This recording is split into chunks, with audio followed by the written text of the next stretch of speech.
الحمد للہ نحمده ونستعینه ونستغفره ونؤمن به ونتوکل علیہ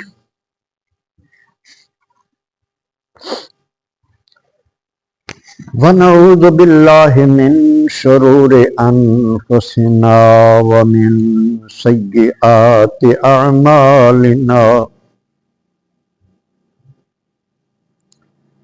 من يهده الله فلا مضل له ومن يضلله فلا هادي له ونشهد أن لا إله إلا الله وحده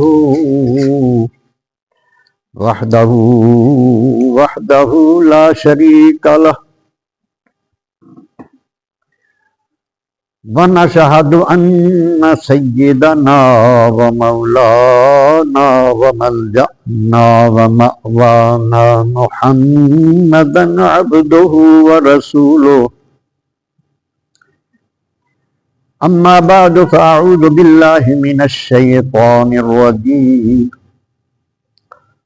بسم الله الرحمن الرحيم والذي جاء بالصدق وصدق به فأولئك هم المتقون صدق الله مولانا العظيم وبلغنا رسوله النبي الكريم الأمين الرؤوف الرحيم ونحن على ذلك من الشاهدين والشاكرين والحمد لله رب العالمين رب اشرح لي صدري ويسر لي أمري واحلل عقدة من لساني يفقهوا قولي رب زدني علما رب زدني علما رب زدنی علما۔ تمام تر حمد و ثنا کے لائق اللہ تبارک و تعالی جل جلالہ و امن والہ کی ذات پاک ہے، جس نے ہر چیز کو پیدا فرمایا، وہی سب کا مالک ہے،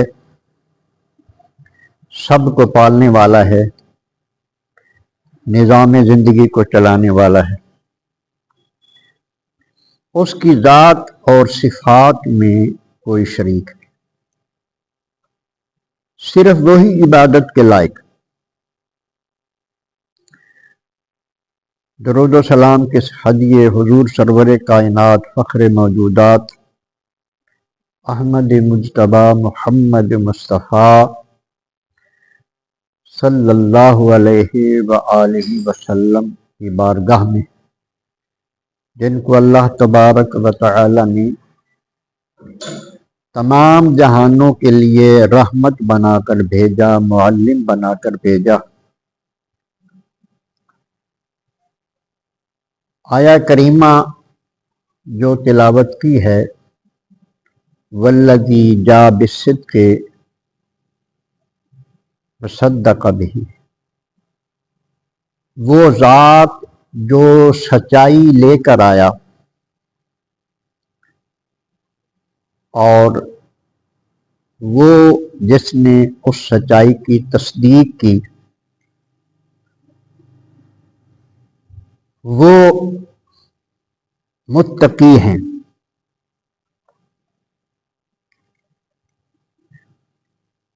سچائی لے کر آنے والی ذات ہمارے آقا حضور سرور کائنات فخر موجودات احمد مجتبی محمد مصطفیٰ صلی اللہ علیہ وآلہ وسلم کی ذات پاک ہے، اور سچائی سے مراد اسلام۔ نبی کریم علیہ السلام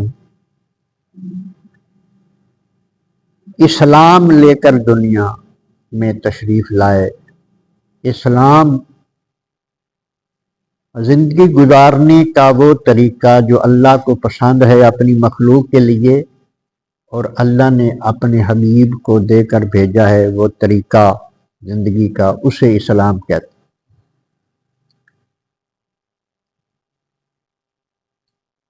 یہ بہترین اور خوبصورت طریقہ ہے۔ نبی کریم علیہ الصلاۃ والسلام وہ لے کر آئے، اس پر عمل فرمایا اور وہ اپنے صحابہ کو سکھایا، اور وہ دین چلتے چلتے ہم تک پہنچا۔ تو سب سے پہلے اس کی تصدیق ابو بکر صدیق رضی اللہ تعالیٰ عنہ نے کی۔ بہت ساری سچائیوں کی تصدیق تو جو بھی ایمان لایا سب مسلمانوں نے کی، لیکن آپ کو صدیق اکبر اس لیے کہا جاتا ہے کہ آپ بہت بڑے تصدیق کرنے والے۔ تو کئی مفسرین نے فرمایا ہے کہ یہ آیت کریمہ ابو بکر صدیق رضی اللہ تعالیٰ عنہ کی شان میں نازل ہوئی ہے۔ پچھلی دفعہ بھی جو آیا کریمہ وَسَيُجَنَّبُهَا الْأَتْقَى الَّذِي يُؤْتِي مَالَهُ يَتَزَكَّىٰ، کہ دوزخ سے بچا لیا گیا وہ شخص جو اپنا مال خرچ کرتا ہے پاکیزگی حاصل کرنے کے لیے، اور اس کا مقصد اللہ کی رضا ہوتا ہے۔ اور یہ آیت بھی اور بہت ساری آیات حضرت ابو بکر صدیق رضی اللہ تعالیٰ عنہ کی شان میں نازل ہوئی۔ اس کے بعد ہم نبی کریم علیہ الصلاۃ والسلام کے ارشادات آپ کے لیے جو آپ نے فرمائے وہ پڑھیں گے، جس سے آپ کی خلافت ثابت ہوتی اور آپ کی افضلیت ثابت ہوتی۔ اہل سنت کا عقیدہ یہ ہے کہ نبی کریم رؤوف الرحیم صلی اللہ علیہ وآلہ وسلم کے بعد مخلوق میں سے سب سے بلند مرتبہ اگر کسی کا ہے تو وہ ابو بکر صدیق رضی اللہ، نبیوں کے بعد، انبیاء علیہ السلام کے بعد سب سے بلند و بالا اگر مقام ہے، رتبہ ہے مخلوق میں سے، تو وہ حضرت ابو بکر صدیق رضی اللہ تعالی عنہ کا ہے۔ یہ اہل سنت کا عقیدہ ہے، اور یہ عقیدہ گڑا ہوا نہیں بلکہ یہ صحابہ کرام سے لیا گیا۔ اللہ اکبر۔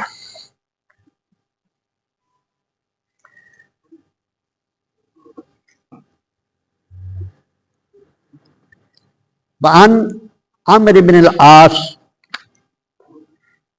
رضی اللہ تعالی عنہ ان النبی صلی اللہ علیہ وسلم بعثہ علی جیش ذات السلاسل۔ حضرت عمرو بن عاص رضی اللہ تعالیٰ عنہ سے یہ روایت ہے کہ نبی کریم صلی اللہ علیہ وآلہ وسلم نے انہیں ذات سلاسل کے لشکر کا امیر بنا کر بھیجا۔ نبی کریم علیہ الصلوۃ والسلام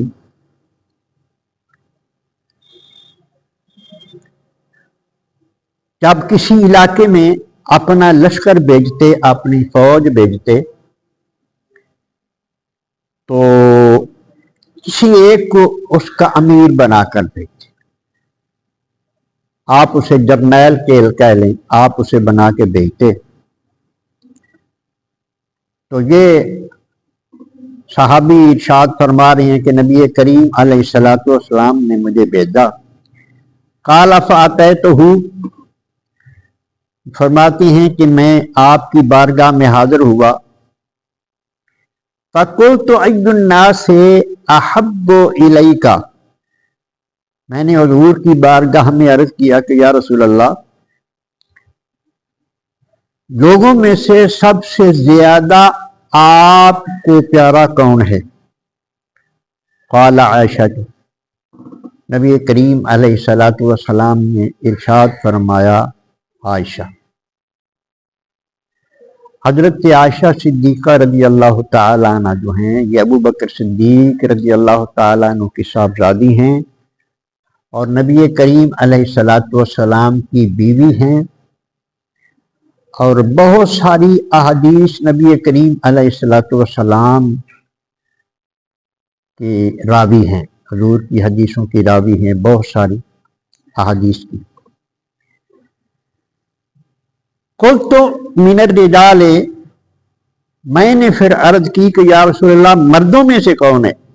قال ابوہا، فرمایا مردوں میں سب سے پیارا جو ہے مجھے وہ اس کا باپ ہے۔ قلت ثم من، پھر میں نے عرض کی کہ یا رسول اللہ اس کے بعد کون ہے؟ قال عمر، فرمایا حضرت عمر۔ فعد رجالا فسکت فخافت ان یجعلنی فی آخرہم، پھر آپ نے اور کئی لوگوں کا نام لیا، پھر میں ڈرا کہ مجھے کہیں سب سے آخر میں نہ فرما دے، تو پھر میں خاموش ہو گیا۔ یہ حدیث امام مسلم نے اپنی صحیح میں اور امام بخاری نے بھی اپنی صحیح میں درج فرمائی۔ وعن محمد بن الحنفیہ قال قلت لأبی ای الناس خیر بعد النبی صلی اللہ علیہ وسلم۔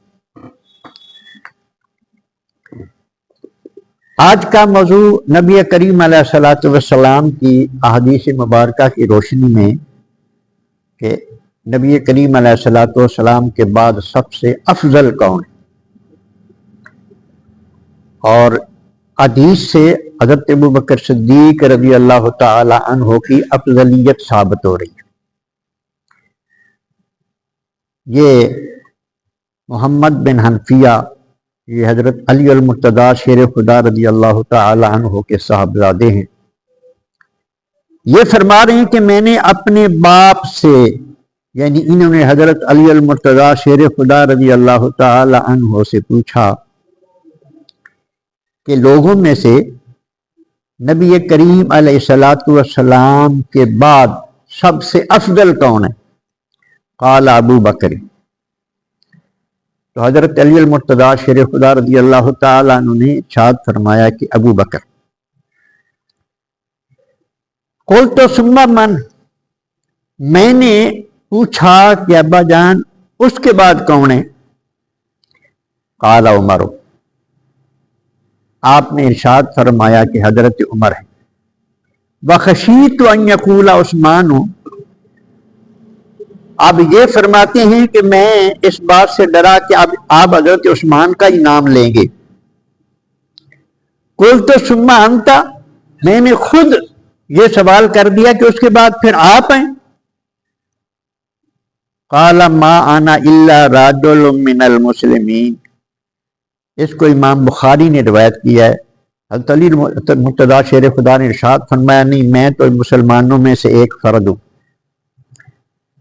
حضرت علی المرتضیٰ شیر خدا رضی اللہ تعالیٰ عنہ کا مقام، اس کے لیے بھی بے شمار احادیث ہیں، بہت بڑا مقام ہے، لیکن یہ درجہ بندی جو کی گئی ہے یہ حضور علیہ الصلوۃ والسلام نے کی ہے، یہ اللہ تبارک و تعالیٰ کی دی ہوئی فضیلتیں ہیں، اور یہ کثر نفسی ہے حضرت علی المرتضیٰ کہ میں تو ایک مسلمان آدمی۔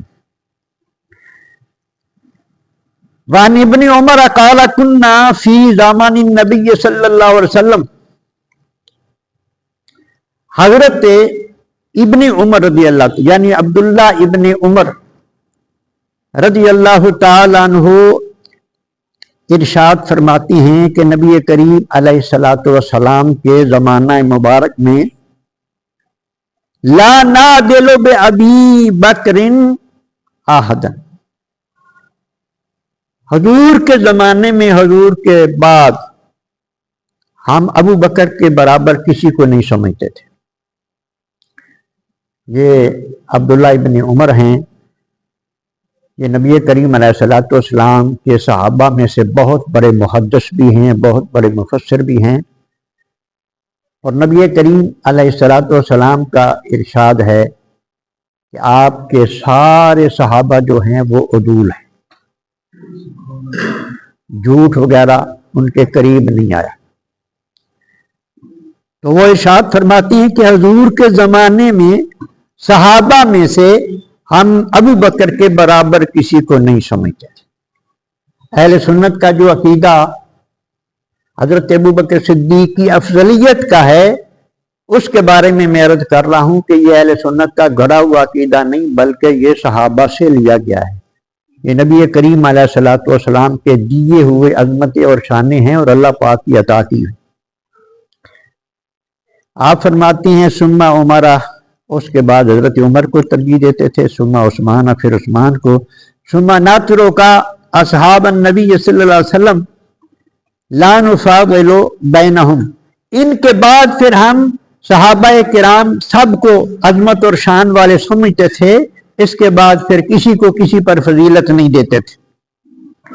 رواہ البخاری، جو یہ روایت بھی امام بخاری نے درج فرمائی۔ اللہ اکبر۔ اور ایک روایت میں ہے، وفی روایت لابی داود، ابو داود کی روایت ہے، قال كنا نقول رسول اللہ صلی اللہ علیہ وسلم حی افضل امت النبی صلی اللہ علیہ وسلم بعدہ ابو بکر۔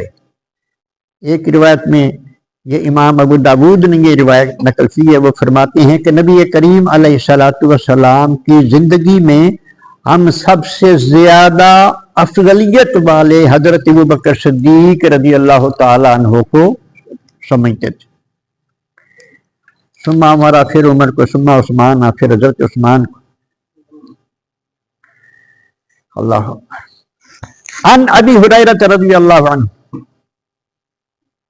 حضرت ابی ہریرہ رضی اللہ تعالیٰ عنہ سے روایت ہے، قال، آپ نے فرمایا، قال رسول اللہ صلی اللہ علیہ وسلم، کہ نبی کریم علیہ السلام نے ارشاد فرمایا، ما لأحد عندنا ید الا وقد کافینا، نہ ہو ما خلا ابا بکر فإن له عندنا یدا یکافئہ اللہ بہا یوم القیامت۔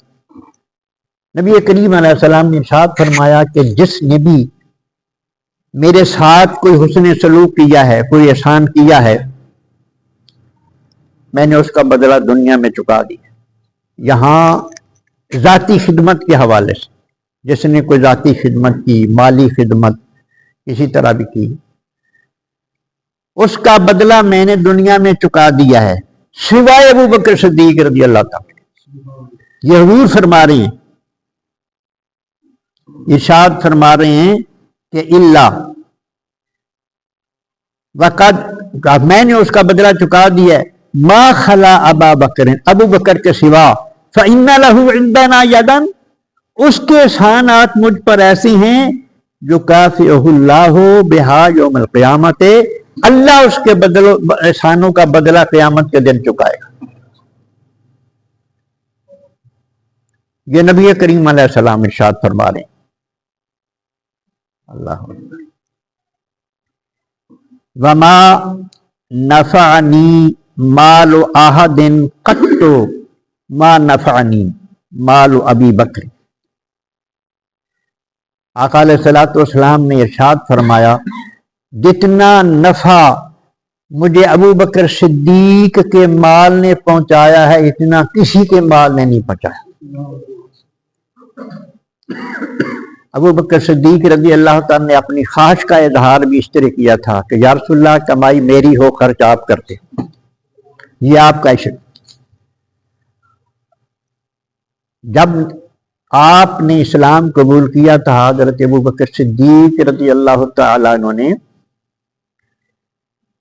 تو 40,000 دینار،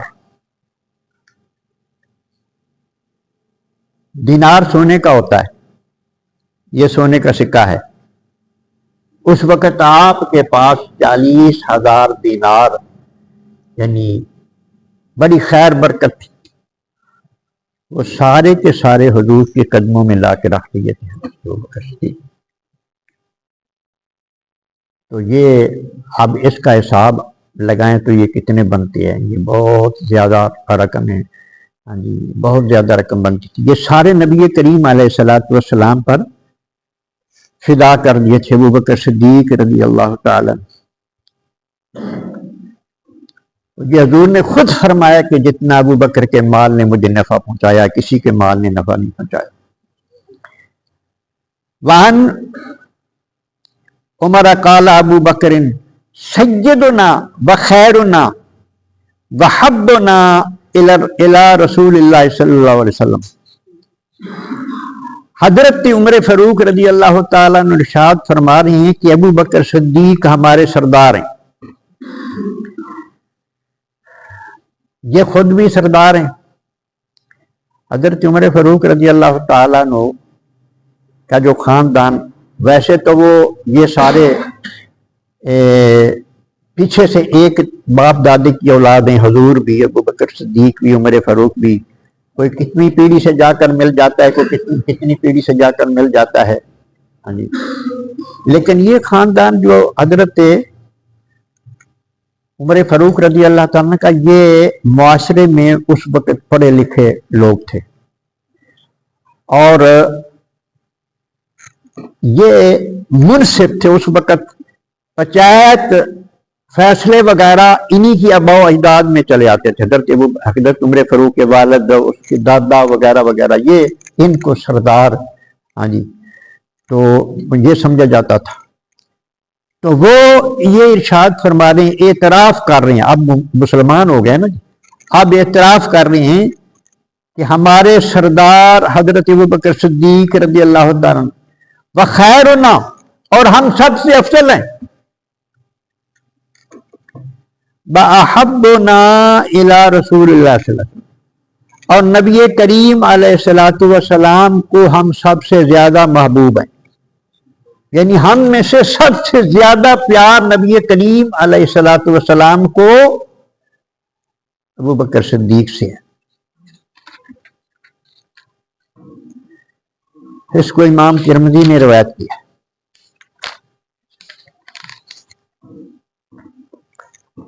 یہ احادیث ابوبکر صدیق رضی اللہ تعالی عنہ کی افضلیت کے حوالے سے ہیں،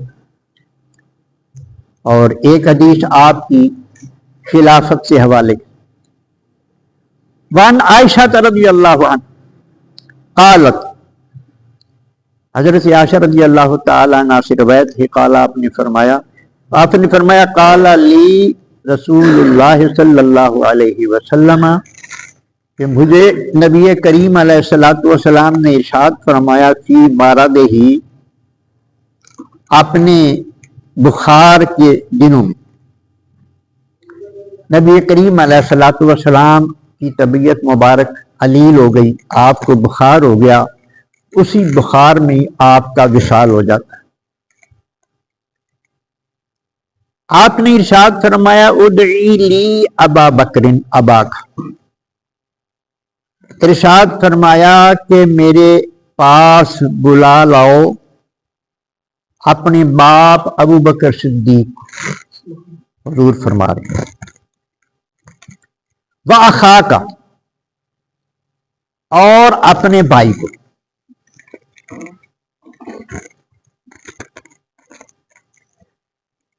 نبی کریم علیہ السلام اپنی علالت کے زمانے میں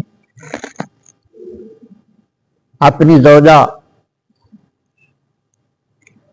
سیدہ کائنات عائشہ صدیقہ رضی اللہ تعالی عنہا سے ارشاد فرما رہے ہیں، ابو بکر صدیق اپنے باپ کو میرے پاس بلاؤ اور اپنے بھائی کو، حتی اکتبہ کتاباً،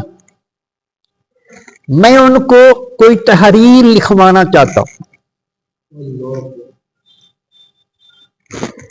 میں ان کو کوئی تحریر لکھوانا چاہتا ہوں، اکتبہ کتاباً، کوئی میں تحریر لکھانا چاہتا ہوں، فإنی اخاف، مجھے اس بات کا ڈر ہے، ان یتمنی متمنن، کہ کوئی تمنا کرنے والا تمنا نہ کر دے، وَيَقُولُ قائل، اور کوئی کہنے والا یہ نہ کہہ دے کہ آنا کہ میں ہوں۔ اس سے مراد، تمام محدثین ارشاد فرماتے ہیں کہ اس سے مراد خلافت، کہ نبی کریم رؤوف الرحیم صلی اللہ علیہ وآلہ وسلم کے بعد خلیفہ کون ہوگا؟ یہ اب ایک بات جو دوسرے ایک مکتب فکر نے بڑی مشہور کی ہوئی ہے کہ حضور نے فرمایا مجھے قلم دعا لا کے دو، مجھے کاغذ قلم لا کے دو، میں کچھ لکھنا چاہتا ہوں۔ تو حضرت علی المرتضیٰ شیر خدا کی خلافت آپ لکھنا چاہتے تھے، تو حضرت عمر فاروق رضی اللہ تعالیٰ نے کہہ دیا کہ کوئی ضرورت نہیں لانے کی، اللہ کی کتاب ہمارے لیے کافی ہے۔ تو اس پر شور پڑ گیا، اور اگر کاغذ لا دیتے تو علی المرتضیٰ کو خلافت لکھ کے دینی تھی حضور نے۔ اللہ اکبر۔ یہ حدیث میں پوری پڑھوں گا تو آپ کو سمجھ آ جائے کہ اصل حقیقت کیا ہے، وہ میں اس کی بات تھوڑی۔ اب وقتی طور پہ ایسا ہی ہوا کہ نبی کریم علیہ الصلوۃ والسلام بخار کی شدت میں تھے، اور حضرت عائشہ صدیقہ رضی اللہ تعالیٰ نے وہ منظر بیان کیا ہے کہ آپ انتہا درجے کی تکلیف میں تھے جب آپ دنیا سے رخصت ہو رہے تھے، تو بیماری جو ہے نا وہ بہت تو وہ حالت صحابہ سے دیکھی نہیں جا رہی تھی۔ اس حالت میں حضور نے فرمایا کہ مجھے کاغذ دو، میں کچھ لکھوا دوں۔ تو حضرت عمر فاروق نے عشق و محبت میں آ کر کہ یا رسول اللہ آپ کی یہ حالت ہے، تو ہمارے لیے جو کچھ آپ ہمیں سکھا دیا، جو سمجھا دیا پہلے، ہمارے لیے کافی ہے یا رسول اللہ، آپ کیوں تکلیف فرماتی ہیں؟ انہوں نے یہ کہہ دیا۔ تو یہ اس بات کو اعتراض بناتے ہیں دوسرے لوگ کہ دیکھو جی حضور نے جو کہہ دیا تو لا دینا تھا، انہوں نے انکار کیا، نافرمانی ہو گئی۔ تو یہ عشق والے نافرمانیاں اس طرح کی کر لیتے ہیں۔ اب آپ کو یہ سب نے مطالعہ بھی ہوگا یا سنا بھی ہوگا، جب صلح حدیبیہ ہو رہی تھی، علی المرتضیٰ لکھ رہے تھے، آپ نے لکھا یہ معاہدہ محمد رسول اللہ کی طرف سے، یہ لکھ دیا معاہدے کے آخر پہ حضور کی طرف سے۔ کفار نے اعتراض کر دیا کہ محمد رسول اللہ تو ہم مانتے ہی نہیں، محمد بن عبداللہ لکھو، ہم نہیں یہ معاہدہ مانتے۔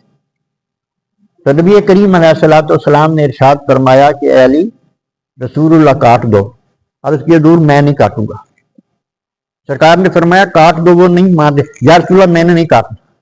حضور نے خود پھر اس کو کاٹا۔ علی المرتضیٰ، یہ عشق تھا، یہ نافرمانی تھی، عشق تھا کہ میں اب کون ہوتا ہوں یہ کاٹنے والا، کہ حضور اللہ کے رسول، وہ تو یہ سارے محبت کے معاملے۔ اللہ اکبر۔ اس کو اعتراض ہو سکتا ہے اگلے جمعے میں کچھ ایسی حدیثیں پڑھوں کہ نبی کریم علیہ الصلوۃ والسلام نے ارشاد فرمایا میں اپنے صحابہ کے بارے میں تم کو ڈراتا ہوں، میرے بعد میرے صحابہ کو نشانہ نہ بنا لینا۔ اور حضور نے فرمایا اگر کوئی میرے صحابہ کو نشانہ بناتے ہو، تم کسی کو دیکھو تو تم یہ کہہ دو کہ تیرے اس عمل پر اللہ کی لعنت ہو۔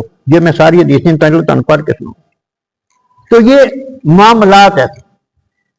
اچھا، وہ اگر لا دیتے تو حضرت علی رضی اللہ عنہ کی خلافت لکھ دینی تھی نبی کریم علیہ۔ ایسا کوئی معاملہ نہیں، یہ اللہ تبارک و تعالیٰ کا انتخاب ہے، پہلے کس نے خلیفہ ہونا تھا، بعد میں کس نے ہونا تھا، یہ اللہ تبارک و تعالیٰ کی اپنی ترتیب ہے جو نبی کریم ہے۔ یہ حدیث بتائے گی کہ حضور اس بات کو سمجھ گیا۔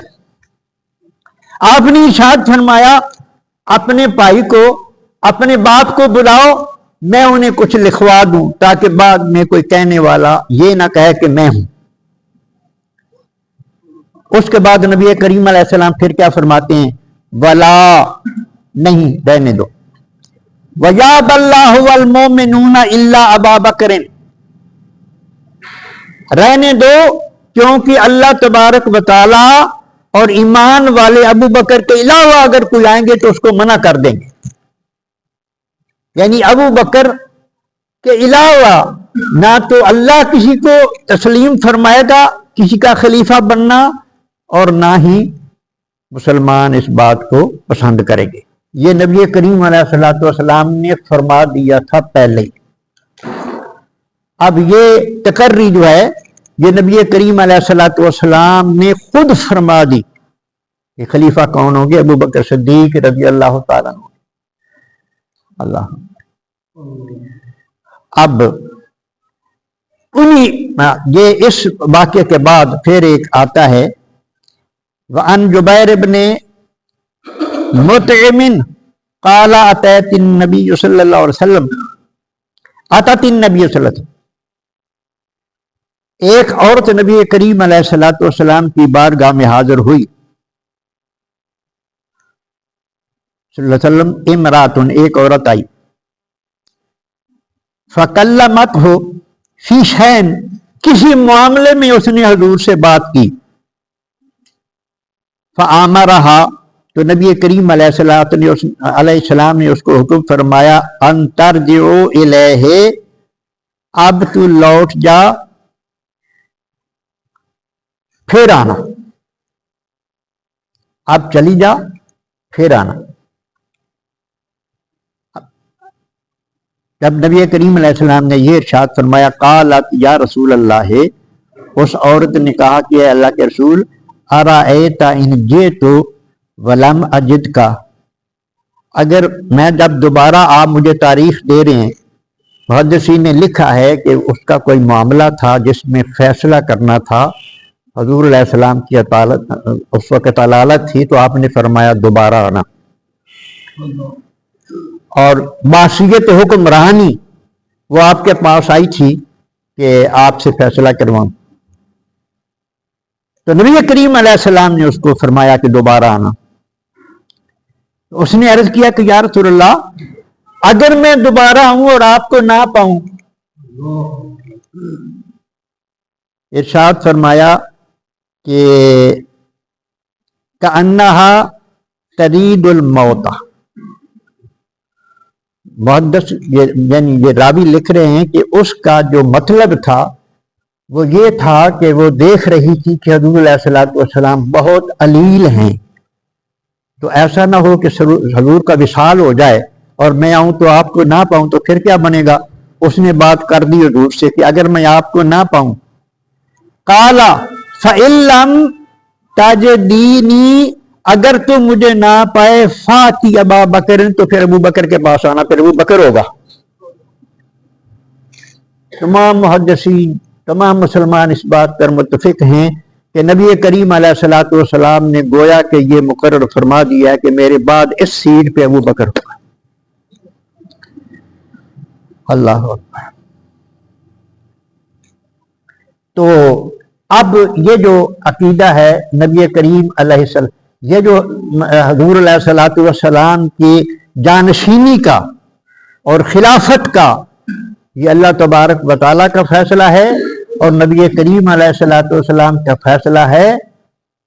جو ایک بعض طبقہ کہتا ہے جی یہ غصب کر لیا گیا، حق علی کا تھا، جن کا حق تھا جب علی کا حق آیا تو ان کو مل گیا. علی مرتضیٰ چوتھے خلیفے ہیں. اسلام یہی ہے اور حق یہی ہے. اللہ تبارک و تعالیٰ ان باتوں کو سمجھنے کی اور عقیدہ صحیح رکھنے کی توفیق عطا